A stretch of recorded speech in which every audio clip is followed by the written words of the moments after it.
Que la paix soit sur vous, les Gaulois et les Gauloises, courageux résistants et opposants à la dictature sataniste qui bientôt ne sera plus mondiale, mais locale, et qui pour finir disparaîtra totalement de la surface de la Terre. Alors là, je vais rentrer dans un sujet que j'aborde pas souvent, c'est l'astrologie. En fait, moi je suis super intéressée par l'astrologie depuis très longtemps, et même si, suite à ma conversion à l'islam, j'ai laissé le sujet de côté pendant quelques années, eh bien ensuite j'y suis revenue, et actuellement je suis persuadée qu'il n'y a aucun problème à faire de l'astrologie. C'est vraiment un outil puissant d'introspection et de connaissance de soi. Et dans la mesure où je pense cela, eh ben je me permets de vous donner un petit conseil. C'est de faire votre thème sur un site gratuit, par exemple Evozen. Et alors attention de mettre bien l'heure exacte de naissance parce que si elle est fausse, ça peut changer des choses. Et ensuite, quand vous voyez le thème, cherchez le nœud nord, le nœud lunaire nord. Donc vérifiez sur Google ce que c'est que le nœud lunaire, à quoi ça ressemble. C'est un petit symbole, ça ressemble à un chapeau, oui, un chapeau, voilà.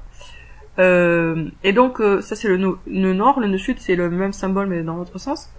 Et regardez où il est, la maison et le signe, et ensuite cherchez dans des sites en français et en anglais la signification. Vous verrez, c'est super intéressant. Alors, tout est intéressant dans l'astrologie, mais le nœud nord est particulièrement intéressant parce que le nœud nord, ça correspond à la direction qu'on est censé suivre. C'est-à-dire notre âme, quand elle s'est incarnée, elle arrivait avec un certain bagage karmique, donc on avait déjà un héritage. La plupart des gens n'arrivent pas avec une page blanche, quoi. Ils ont déjà vécu des vies antérieures, et donc ils arrivent, et il y a des choses qui sont faciles, qui sont naturelles. Et en fait, notre âme sur Terre, elle est censée aller d'un point A à un point B. Enfin, c'est une direction. C'est pas vraiment un point A et un point B, mais c'est suivre une certaine flèche, quoi. Et la direction de la flèche, la pointe de la flèche, elle nous est donnée par le nœud nord en signe et le nœud nord en maison. Donc c'est pas pareil, mais c'est complémentaire. Nœud et maison. Et regardez, franchement, vous verrez, c'est très instructif. Moi, ça m'a permis de corriger mon heure de naissance qui en fait était fausse de 10 minutes, 11 minutes, parce que justement ça collait pas du tout. J'avais le nœud nord, je m'y reconnaissais absolument pas, ni dans le sud, ni dans le nœud nord. Et avec 10 minutes par contre de plus, là ça collait super bien, ça colle super bien. Donc c'est un outil de connaissance de soi, et puis se connaître c'est toujours intéressant, sympathique, et puis ça permet d'évoluer plus vite. En fait c'est un outil d'introspection.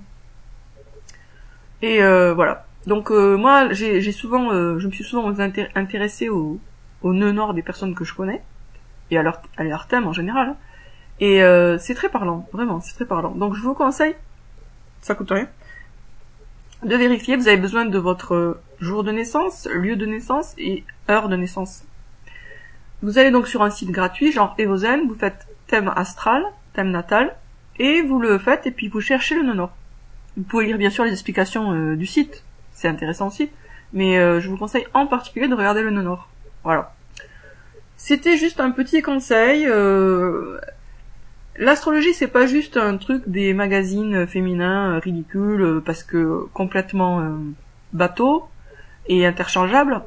Ça, c'est parce que quand on regarde les magazines féminins, en fait, il s'agit juste du soleil, donc c'est beaucoup trop général. Mais quand vous regardez votre thème astral natal, là c'est du précis quand même, puisque là il s'agit de vous vraiment, et pas juste de toutes les personnes qui sont du même signe que vous, c'est-à-dire un 12e de l'humanité quand même. Et voilà. Sur ce, je vous dis à très bientôt les amis pour une prochaine vidéo. Si vous me faites des objections par rapport à l'astrologie en me disant que c'est du fatalisme, etc. Non, c'est juste que Dieu, il utilise des causes, de la même façon que vous êtes né grâce à Dieu, mais aussi par vos parents, de la même façon, Dieu décide de tout, mais on a aussi des influences astrales, et c'est même pas un mais, puisque finalement, c'est Dieu qui décide de tout et qui utilise les influences astrales. En fait, c'est une cause parmi les causes. Dieu étant la cause finale, et la cause première à la fois, c'est-à-dire l'origine de tout, et le but, et les influences astrologiques étant astrales ou astrologiques, je sais pas comment le dire, étant juste un moyen parmi d'autres moyens par lesquels Dieu nous fait évoluer de la manière dont il veut nous faire évoluer. Et puis de toute façon, l'univers est traversé par des ondes électromagnétiques, et les planètes émettent des ondes comme tout le reste. Donc c'est assez logique que quand on est quand on naît, on subit, on reçoit l'influence des planètes visibles à ce moment-là. D'ailleurs, là, ceci me permet de faire une parenthèse sur planète. Aujourd'hui, on croit qu'une planète, c'est une espèce de grosse boule de matière dans l'espace.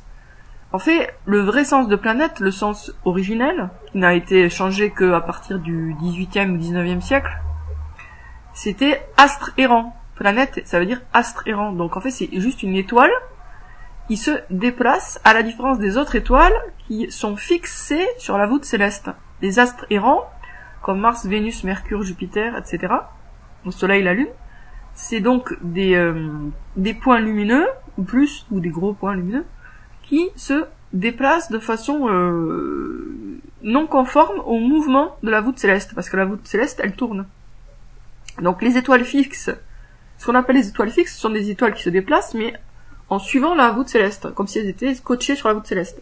Par contre, les planètes, les astres errants, sont des étoiles qui, elles, bougent autrement. Elles ont un mouvement propre à elles, distinct du mouvement de la voûte céleste.